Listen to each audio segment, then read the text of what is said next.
Government ഇത് അടിച്ചേൽപ്പിക്കേണ്ട ആവശ്യമില്ല. ആവശ്യമുള്ളവർക്ക് അത് സ്വീകരിക്കാം. പക്ഷെ അതൊരു നിർബന്ധിതമായിട്ട് ആക്കാൻ പാടില്ല എന്ന് മാത്രമേ നമുക്കതിലുള്ളൂ. കരിക്കുളത്തിന്റെ ഭാഗമാക്കും എന്ന് പറയുമ്പോൾ ആണ് ഇതിൽ പ്രശ്നം വരുന്നത്. രാവിലെയൊക്കെ അങ്ങ് സംസാരിച്ച സമയത്ത് അങ്ങും അതുമായി ബന്ധപ്പെട്ട് വിമർശനം ഉന്നയിച്ചിട്ടുണ്ട്. ആ വിമർശനങ്ങൾക്ക് കാരണമാകുന്നത് എന്തുകൊണ്ടാണ്? അടിച്ചേൽപ്പിക്കും ഈ നിലപാട് എന്ന് തോന്നാൻ കാരണം എന്താണ്? MESനും അല്ല, ഞാനാണല്ലോ മാധുവിന് അയച്ച് പറഞ്ഞു തന്നത്. ഈ ഓർഡർ വന്നിട്ടുള്ളതിൽ ഒരിക്കലും ഗവൺമെൻറ് ഇത് പരിപൂർണമായിട്ട് സ്കൂളുകളിൽ നടപ്പാക്കുന്നോ അല്ലെങ്കിൽ അതിന് അധ്യാപകരെ നിയോഗിച്ചിട്ടുണ്ടെന്നോ അല്ലെങ്കിൽ കരിക്കുലറിൻ്റെ പദ്ധതിയുടെ ഭാഗമാക്കുന്നോ ഒന്നും പറഞ്ഞിട്ടില്ല. അവർ ഒരു പ്രോഗ്രാമിന് വേണ്ടി മാത്രം നടക്കുന്ന പരിപാടികളുടെ ഭാഗമായിട്ട് അവരത് എഴുതുകയും അതിനൊരു ബാർ ഇട്ടുകൊണ്ട് അല്ലെങ്കിൽ മറ്റു കായികമായിട്ടുള്ള എന്നാണ് എഴുതിയിട്ടുള്ളത്. സൂംബ അല്ലെങ്കിൽ അപ്പോൾ അതിൽ ചാടിക്കയറി ആരും അപ്പുറത്തുനിന്നും കൂടെ ചാടിക്കയറേണ്ട ആവശ്യമില്ല. ഗവൺമെൻറ് ഇതായിട്ട് വരുന്ന സമയത്ത് നമുക്കത് ചർച്ച ചെയ്യാമല്ലോ. മനസ്സിലായില്ലേ? സ്ത്രീ പുരുഷ ഇഷ്ടം പോലെ ഗെയിംസ് നടക്കുന്നുണ്ടല്ലോ. ഓരോ കോളേജിൽ സ്കൂളിലും നടക്കുന്നുണ്ട്. പെൺകുട്ടികളും ആൺകുട്ടികളും കളിക്കുന്നുണ്ട്. അവർ ചില ടേബിൾ ടെന്നീസ് മിക്സഡ് കളിക്കുന്നുണ്ട്, ടെന്നീസ് മിക്സഡ് കളിക്കുന്നുണ്ട്, മിക്സഡ് ഗെയിംസൊക്കെ ഒരുപാടെണ്ണമുണ്ട്. അപ്പോൾ അത് വേറെ വിഷയമാണ്. പക്ഷേ കരിക്കുളത്തിൻ്റെ ഭാഗമാക്കും എന്ന് പറയുമ്പോൾ ആണ് ഇതിൽ പ്രശ്നം വരുന്നത്. കാരണം ഞാനിനി വേറെ റോളിലോട്ട് വരാം.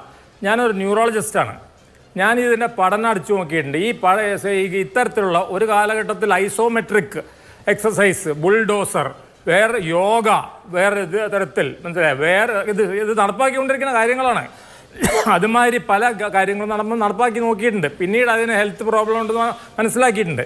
ബോക്സിങ് ഫോർ എക്സാമ്പിൾ, ഇടി കൊണ്ടതിന് ശേഷം ബോക്സേഴ്സ് എത്ര പേർക്ക് പാർക്കിൻസൺസ് ഡിസീസ് വന്നു. അപ്പോൾ ഈ പഠനങ്ങൾക്ക് വിധേയമായത് ഈ അടുത്ത കാലത്താണ്. അപ്പോൾ പഠനങ്ങൾ നടന്നുകൊണ്ടിരിക്കുന്നുള്ളൂ. ആ പഠനത്തിൽ ഗുണമുണ്ടോ ദോഷമുണ്ടോ എന്നുള്ള സയൻറ്റിഫിക് ആർട്ടിക്കിൾസൊക്കെ വന്നുകൊണ്ടിരിക്കുന്നുള്ളൂ. അത്തരത്തിലും ഇത്തരത്തിലും വന്നുകൊണ്ടിരിക്കുന്നുണ്ട്. അതാണ് അതിൻ്റെ ശാസ്ത്രീയമായിട്ടുള്ള വശം.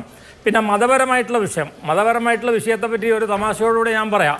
ഈ പ്രശ്നം ഉണ്ടായിരുന്നപ്പോൾ ഞാൻ 2 സ്കൂളിൽ വിളിച്ചു ചോദിച്ചു സൂംബ ഡാൻസ് നടത്തിയോ ഇല്ലേ എന്നുള്ളത്. ഞങ്ങളുടെ തന്നെ സ്കൂളിൽ. അപ്പോൾ ഒരു സ്ഥലത്ത് അവർ പറഞ്ഞു അവർ നടത്തിയില്ല, വേറെന്തൊരു സംഭവം നടത്തിയെന്ന്.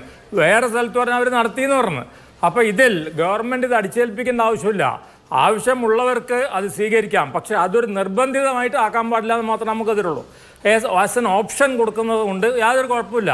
ഇപ്പോൾ ഡാൻസ് ആസ് എൻ ഓപ്ഷനാണ്. അത് ചില ഡാൻസസിൽ ചില കമ്മ്യൂണിറ്റിയുടെ ആൾക്കാർ പങ്കെടുക്കണ്ടാവില്ലെന്നേ. അതുമാതിരി ഉള്ള കാര്യം. അപ്പോൾ അത് എങ്ങനെ പാഠ്യ പദ്ധതിയുടെ ഭാഗമാക്കുമെന്നുള്ള കാര്യം എനിക്ക് മനസ്സിലായിട്ടില്ല. അങ്ങനെ ആക്കാൻ പറ്റുമല്ലോ. ഇപ്പോൾ വോളിബോൾ പാഠ്യ പദ്ധതിയുടെ ഭാഗമാക്കുമെന്ന് പറഞ്ഞാൽ പറ്റുമോ? അല്ലെങ്കിൽ അത്തരത്തിലുള്ള കാലിസ്തനിക്കായിട്ടുള്ള വേറെ വല്ല എക്സസൈസോ ആക്കണം. ഇത് ഒരുപാട് തരത്തിലുള്ള എക്സസൈസുകളുണ്ട്.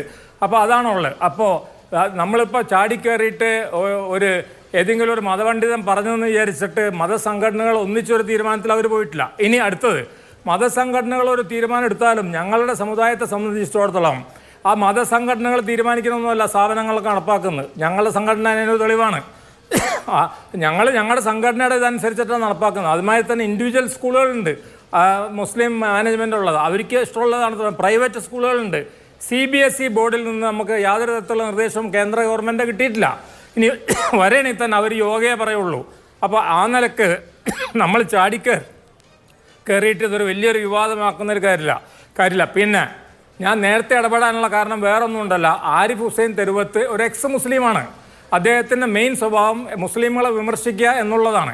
അതുകൊണ്ടാണ് ഞാനത് ഒബ്ജക്ഷൻ പറഞ്ഞത്. ആ വ്യക്തിനെ അറിയുന്നതിനെ കൊണ്ടാണ്. അല്ലെങ്കിൽ അദ്ദേഹം എന്ത് വേണിച്ചാൽ പറഞ്ഞോട്ടെ, എനിക്ക് കുഴപ്പമില്ല. മുസ്ലിങ്ങളെ ഇസ്ലാമിനെ വിമർശിക്കാറുണ്ട്, വ്യക്തിപരമായിട്ട് അവിടെ കാണിച്ച് വിമർശിച്ചോട്ടെ, യാതൊരു കുഴപ്പമില്ല. അത് അദ്ദേഹത്തിൻ്റെ സ്വാതന്ത്ര്യമാണ്. പക്ഷെ നമ്മളെല്ലാവരും ഇരിക്കുന്ന ഒരു പാനലിലിരിക്കുമ്പോൾ ഒരു മുസ്ലിം സംഘടനയുടെ പ്രസിഡന്റ് എന്നുള്ള നിലക്ക് തീർച്ചയായിട്ടും എനിക്ക് അതിൽ ഒബ്ജക്ഷൻ പറയാതിരിക്കാൻ പറ്റില്ല. ഞാൻ ഒബ്ജക്ഷൻ പറയുന്നു. അപ്പോൾ ഇത് ആണ് വേറൊരു ആംഗിളുള്ളത്. അപ്പം നടപ്പാക്കാൻ പോകുന്നതിന് മുമ്പ് ഞങ്ങൾ ആരെയും അറിയിച്ചിട്ടില്ല, ഈ ചർച്ച നടത്തിയിട്ടില്ല. ഒരു കരിക്കുലം മാറ്റം വരുത്തുമ്പോൾ, സിലബസിൽ മാറ്റം വരുത്തുമ്പോഴൊക്കെ സാധാരണ ഒരു ചർച്ച നടക്കാറുണ്ട്. ആ ചർച്ച നടത്തണം എന്നുള്ളതാണ് എൻ്റെ അഭിപ്രായം. അല്ലാതെ അവരെ ഇതുവരെ ഒന്നും അടിച്ചേൽപ്പിച്ചിട്ടില്ല. പിന്നെ ഇതിൻ്റെ ധാർമ്മിക വശവും അല്ലെങ്കിൽ ഇതിൻ്റെ അപ്പോൾ ഈ ഡ്രസ്സിങ് തന്നെ ഞാനൊരു ഉദാഹരണം പറഞ്ഞാൽ മനസ്സിലാക്കുക. 2 തരത്തിൽ ഡ്രസ്സ് ഇടുന്ന ആൾക്കാരുണ്ട്. ഒരേ സ്പോർട്ടിൽ തന്നെ നീണ്ട സ്കേർട്ട് ഇട്ട് കളിക്കുന്ന കളിക്കാരുണ്ട്. അതേസമയം ചെറിയ ഡ്രസ്സ് ഇട്ട് ട്രൗസർ ഇട്ട് കളിക്കുന്നവർ ഞാൻ ഈ വോളിബോളിലും ബാസ്കറ്റ് ബോളിലൊക്കെ കണ്ടിട്ടുള്ളതാണ്. അപ്പോൾ ആ നിലക്ക് ഇതിൻ്റെ ഡാൻസ് കളിക്കുന്ന സമയത്ത് ഡ്രസ്സ് എങ്ങനെയായിരിക്കണം എന്നുള്ളതൊക്കെ പിന്നീട് വരാൻ പോണ ഒരു കാര്യങ്ങളാണ്. രാവിലെ അങ്ങ് പ്രതികരിച്ചപ്പോൾ പോലും ഇതുമായി ബന്ധപ്പെട്ട് അങ്ങേക്ക് കുറച്ചുകൂടി കടുത്ത നിലപാടാണ് ഉണ്ടായിരുന്നത് എന്ന് തോന്നുന്നു. ഇപ്പോഴത്തേക്ക് അതൊന്ന് പരുവപ്പെട്ടിട്ടുണ്ട്. അത് കൂടുതൽ ആ കാര്യങ്ങൾ മനസ്സിലാക്കുന്നത് കൊണ്ടാണ്. അത്തരത്തിലുള്ള മനസ്സിലാക്കലിനൊരു ഇടപോലും ഇല്ലാതെയുള്ള വിമർശനം രാവിലെ തന്നെ, അതും ഈ സ്കൂളിൽ നടപ്പിലാക്കുന്നത് മാത്രമല്ലെന്നേ, ഈ സുംബ എന്ന് പറയുന്ന രീതിയെ തന്നെ ഈ നിലയിൽ അത് പാടില്ലാത്തതാണ്, അത് ചെയ്യുന്ന മനുഷ്യർ ഇപ്പോൾ മോശപ്പെട്ടവരായി പോകുന്നു, അങ്ങനെയുള്ള കാഴ്ചപ്പാടുണ്ടാകുന്നു. ഇവരൊക്കെ പറയുന്നത് വലിയ വേദവാക്യമാണ് എന്ന് വിചാരിക്കുന്ന മനുഷ്യർക്ക് ആ രീതിയെക്കുറിച്ച് തന്നെ, വ്യായാമ മുറയെക്കുറിച്ച് തന്നെ മോശം കാഴ്ചപ്പാടുണ്ടാകുന്നു. ഇങ്ങനെ വളരെ ശാസ്ത്രീയമായ രീതിയിൽ അഭിപ്രായ പ്രകടനം നടത്തുന്നിടത്താണ് ഇത്തരം കാര്യങ്ങൾ ചർച്ച ചെയ്യേണ്ടതുണ്ട് എന്ന് പറഞ്ഞത്. പിന്നെ എന്തെങ്കിലും ഒന്ന് മുന്നോട്ട് വെച്ചാൽ അപ്പോൾ അതിനെ എതിർക്കേണ്ടതുണ്ട്, അതിനെ എല്ലാത്തിനെയും മതത്തിന്റെയും സാമുദായിക താല്പര്യത്തിന്റെയും പേരിൽ കാണേണ്ടതുണ്ട് എന്ന നിലയ്ക്ക് സിനിമ പോലും വലിയ വിവാദമായി നിൽക്കുന്ന സമയമാണ് ഒരു പേരിന്റെ പേരിൽ. അങ്ങനെ കാണുന്നതിനെയാണ് നമ്മൾ ചർച്ചയ്ക്ക് വിധേയമാക്കുന്നത്. പക്ഷെ ചർച്ചയ്ക്ക് വേണ്ടിയായിരിക്കണം, വെറുപ്പിന് വേണ്ടി ആയിരിക്കരുതെന്ന് ഞാൻ ആവർത്തിച്ച് പറയുന്നു. ഒരു സമുദായത്തെയും വിശ്വാസത്തെയും എതിർക്കുക എന്നുള്ളതല്ല. ഏതെങ്കിലും ഒരു സമുദായത്തിന്റെയോ വിശ്വാസത്തിന്റെയോ പേരിൽ അജണ്ടകൾ അടിച്ചേൽപ്പിക്കാൻ ശ്രമിക്കുന്നുണ്ടെങ്കിൽ അതിനെ ചോദ്യം ചെയ്യുക മാന്യമായ രീതിയിൽ എന്നുള്ളതാണ് കാഴ്ചപ്പാട്.